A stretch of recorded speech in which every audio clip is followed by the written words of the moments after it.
Magingay tayong lahat para kay JM Lopez. Ang mga effective funny lines ngayong 2024, yan ang nakapaloob sa content natin ngayon. Pero bago yon, iniimbitahan kita na i-like ang video na to bilang suporta at mag-follow at subscribe sa ating Facebook page at YouTube channel.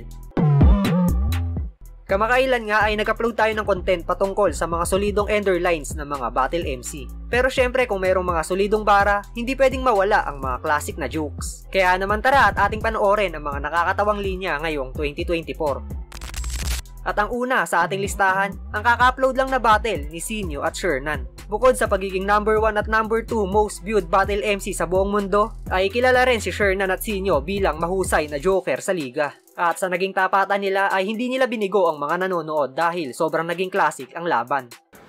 Sir, baka naman. Putang ina, binigyan ako, baka naman.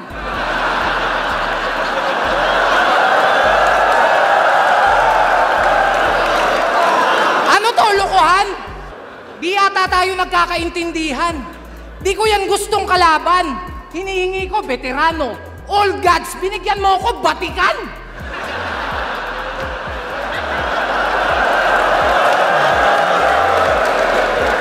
Tangina, Shernan, ang kauna-unahang rapper na Dalmatian.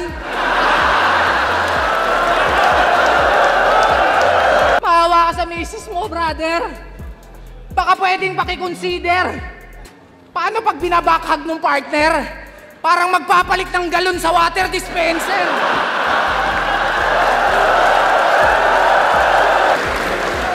Pag niyayakap daw ako ng asawa ko, pag ganon, parang nagpapalit ng galon.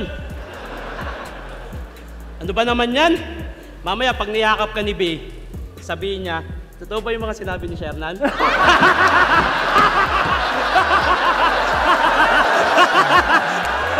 Handang-handa ako sa battle na to. Yung gigil ko sa battle rap, ikaw lang ang pinaglaanan. Sa sobrang focus ko, kaya ko magjakol kahit may problema pinagdadaanan.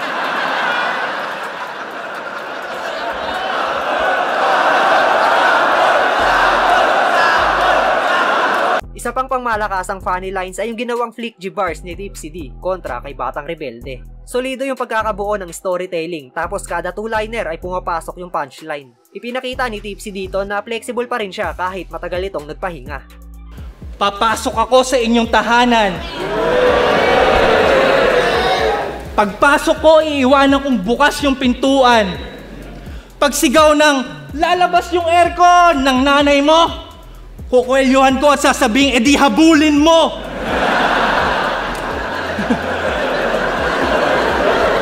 Tapos ako'y magmamano sa iyong lola.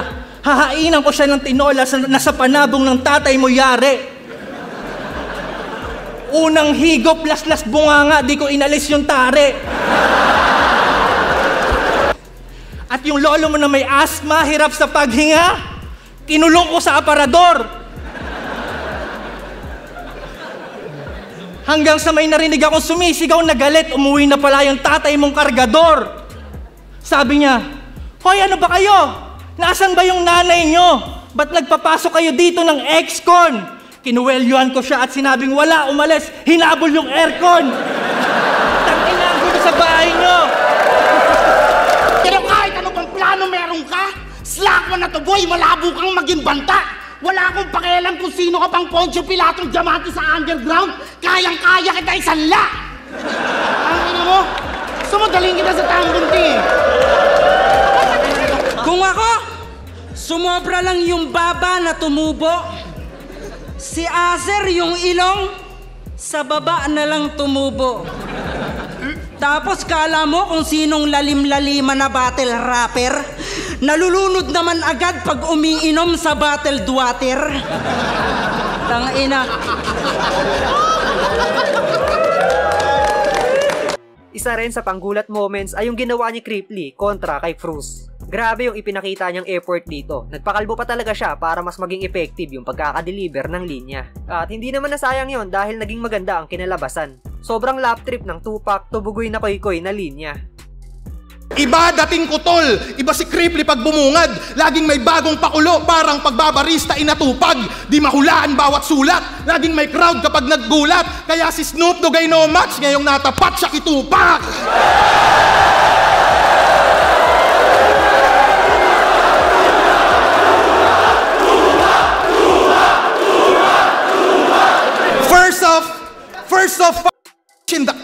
claim. Tatlong wife, what a life, ba't ako magko-complain? Di ba kasi nahuli ko kayo ni Mr. Yuson? Sa laboratory ng Agham, sinibak ka niya with Ipikasen para mas lalo mong ramdam. Pagbukas ko ng pintuan, puta, bigla kayong naghang. Bukod tangi mong nasabi, walang iba kundi anghang.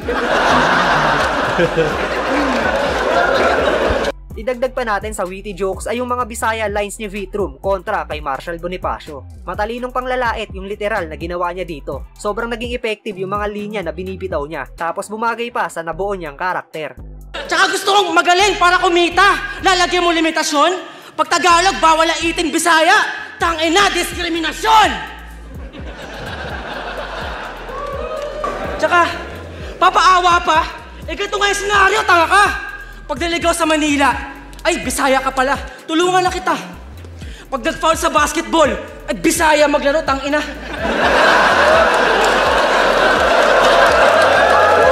Pag nag-slant rhyme, di sadya. Ah, Bisaya pala. Kaya hindi ako nadadala sa lahat ng mga paratang nyo. Ang hirap magkamali pag hindi ka Bisaya. Ang dadaya nyo. Papaawa ka pa? Pag sinabing Bisaya ka, titignan mong insulto? Hindi ba pwedeng Bisaya ka, Bisaya ka? Dapat proud ka, iho! Pag Bisaya babos-habos, ang weird nito. Tignan mo nga yung katawan mo, para kang politiko!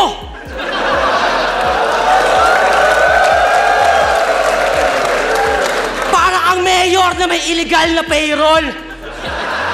At pagkasama mo yung asawa mo, para mo siyang ka-table!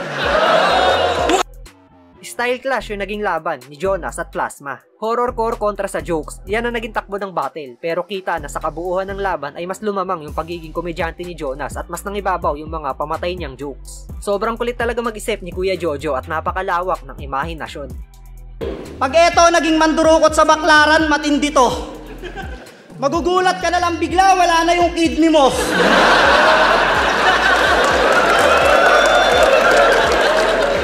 Ang pangit mo siguro ka, banding. Yung tipong nag-iinuman kayong magkaagrupo, ang saya nyong nagkukwentuhan, bigla siyang magbabagsak ng ulo. Tapos kung makapagkwento kay Ninong Benji with action pa talaga, may nagalaw daw siya nung Valentine's Day, savings niya pala.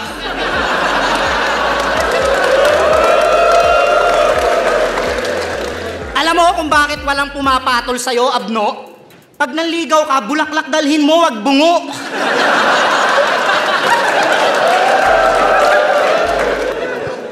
One time, sinubukan na itong kumuha ng pokpok sa Cubao. Sabi niya sa babae, Miss, pwede ka ba? Sabi ng babae, Boss, pas kami sa Kalabaw.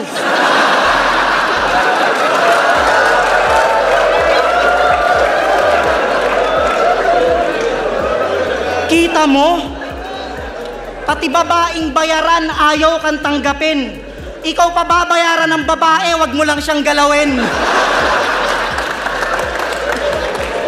Sa laban ng EJ Power at Romano ay may witty jokes na binanat doon si EJ patungkol kay J King at Romano. Simple lang yung pagkakasetup pero ang lakas ng naging impact. Ito yung mga linyahan na kahit nakakatawa ay kaya pa rin makasabay o lumamang sa mga teknikal na bara.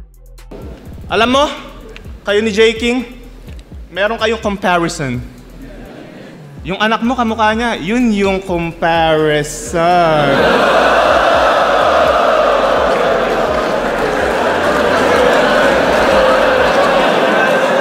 Pangalan niya pala si Mimak. At siya ay rapper na bobo kasi pinangalan niya Mimak.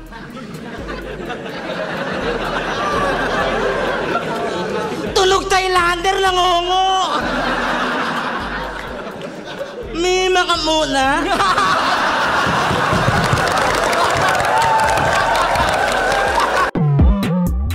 At ayan nga ang mga funny lines ngayong 2024. Syempre hindi pa tapos ang taon at marami pang mga paparating na battles kaya asahan nyo nagagawan pa natin ito ng part 2. At yun, hanggang dito na lang yung video natin mga tol. Salamat palagi sa walang sawang pagsuporta.